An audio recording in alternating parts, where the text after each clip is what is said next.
Liquidity. Liquidity मतलब market में मौजूद बाय और सेल ऑर्डर्स।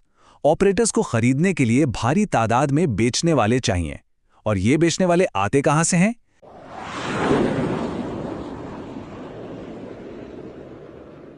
हाँ, आगे बढ़ने से पहले एक बहुत जरूरी बात, हम सेबी रजिस्टर्ड एडवाइजर नहीं है और ये कोई खरीदने या बेचने की सलाह बिल्कुल नहीं है। ये सब कुछ सिर्फ एजुकेशनल पर्पस के लिए है।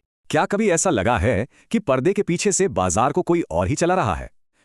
आज हम उसी प्लेबुक का खुलासा करेंगे जिसका इस्तेमाल स्मार्ट मनी या ऑपरेटर्स मार्केट को अपनी धुन पर नचाने के लिए करते हैं। जरा एक सिचुएशन के बारे में सोचिए। सब कुछ एकदम सही लग रहा है, चार्ट परफेक्ट है, और जैसे ही कोई ट्रेड में एंट्री लेता है, बूम, स्टॉप लॉस हिट हो जाता है। और फिर कीमत ठीक उसी दिशा में चली जाती है जिसका अंदाजा था। कितना फ्रस्ट्रेटिंग होता है ना ये।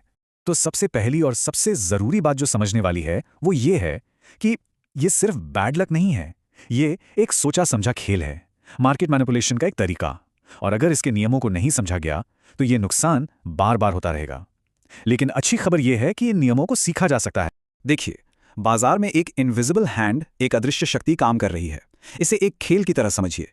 एक तरफ हैं रिटेल ट्रेडर्स और दूसरी तरफ हैं बड़े बड़े इंस्टीट्यूशंस जिन्हें हम ऑपरेटर्स कहेंगे, और दोनों ये खेल बहुत ही अलग तरीके से खेलते हैं।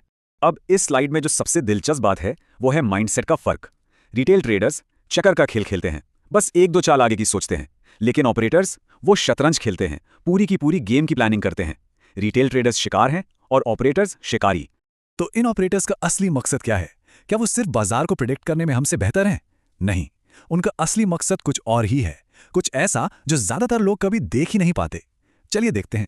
सोचिए, अगर किसी को अरबों रुपए इन्वेस्ट करने हैं और 10 लाख शेयर खरीदने हैं, अगर वो एक साथ बाय बटन दबा दें तो कीमत तो तुरंत आसमान छू लेगी और उन्हें बहुत महंगे दाम पर शेयर मिलेंगे।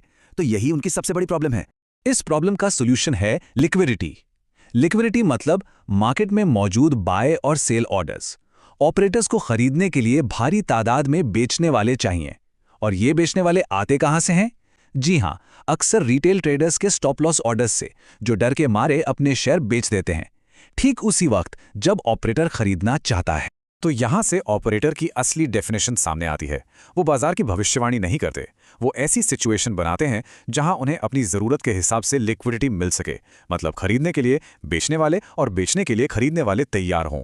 और ये काम वे एक बहुत ही सिस्टमैटिक तरीके से करते हैं, एक प्लेबुक के जरिए जो 3 फेज में चलती है। ये एक साइकिल है जो बाजार में बार बार दोहराई जाती है। ये 3 चरण हैं। एक्यूमुलेशन, जहां वो चुपचाप शेयर जमा करते हैं। मार्कअप, जहां कीमत ऊपर जाती है और आम लोग बाजार में कूद पड़ते हैं। और डिस्ट्रीब्यूशन, जहां वो अपना माल उस उत्साहित भीड़ को बेच देते हैं। पहला चरण एक्यूमुलेशन बहुत ही उबाऊ होता है। स्टॉक महीनों तक एक छोटी सी रेंज में घूमता रहता है। ऑपरेटर्स जानबूझकर इसे शांत रखते हैं ताकि रिटेल ट्रेडर्स बोर होकर या निराश होकर बेच दें, और असली रैली से ठीक पहले वो स्प्रिंग ट्रैप का इस्तेमाल करते हैं। कीमत को सपोर्ट के नीचे एक आखिरी डुबकी लगवाते हैं ताकि जो आखिरी बचे खुचे सेलर्स हैं वो भी डर कर बाहर हो जाएं। एक्यूमुलेशन के बाद आता है मार्कअप। अब ऑपरेटर कीमत को ऊपर जाने देते हैं, अच्छी खबरें आने लगती हैं और रिटेल ट्रेडर्स फोमो यानी फियर ऑफ मिसिंग आउट में खरीदने लगते हैं।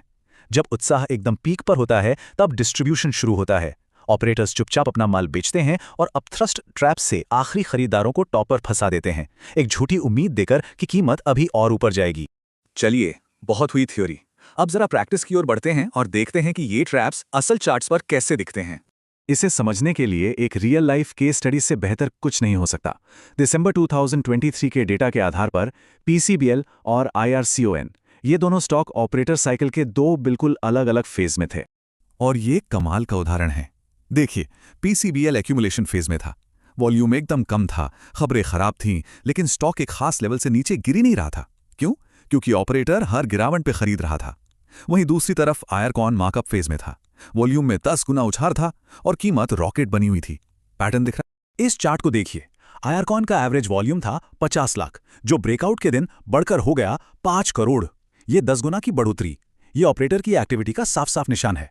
शांति का दौर खत्म हो गया था और शोर शुरू हो चुका था, एक ऐसा शोर जिसे रिटेल ट्रेडर्स को अपनी तरफ खींचने के लिए डिजाइन किया गया था। और ये मत सोचिए कि ये खेल सिर्फ छोटे स्टॉक्स में होता है। अरे, ये तो निफ्टी 50 जैसे बड़े इंडेक्स में भी हर हफ्ते खेला जाता है, अक्सर गैप डाउन जैसे ट्रैप के जरिए, क्योंकि सबसे ज्यादा लिक्विडिटी वहीं होती है। एक क्लासिक उदाहरण है मॉर्निंग पैनिक। सुबह बुरी खबरें आती हैं, मार्केट गैप डाउन खुलता है, रिटेल ट्रेडर्स घबराकर बेचते हैं। ऑपरेटर्स के लिए ये एक सुनहरा मौका होता है। वो चुपचाप सारी बिकवाली को खरीद लेते हैं और जैसे ही रिटेल की सेलिंग खत्म होती है वो बाजार को तेजी से ऊपर ले जाते हैं, उन सभी को पीछे छोड़ते हुए जिन्होंने सबसे निचले लेवल पर बेचा था। तो संक्षेप में ये 3 सबसे कॉमन ट्रैप हैं। स्टॉप हंट, जहां स्टॉप लॉस को जानबूझकर हिट किया जाता है। फॉल्स ब्रेकआउट, जहां लगता है कि एक बड़ा मूव आ रहा है लेकिन कीमत पलट जाती है। और लिक्विडिटी स्वीप, जो एक तेज झाड़ू की तरह कीमत को एक खास लेवल के पार ले जाकर सारे ऑर्डर्स को साफ कर देती है और फिर तेजी से घूम जाती है।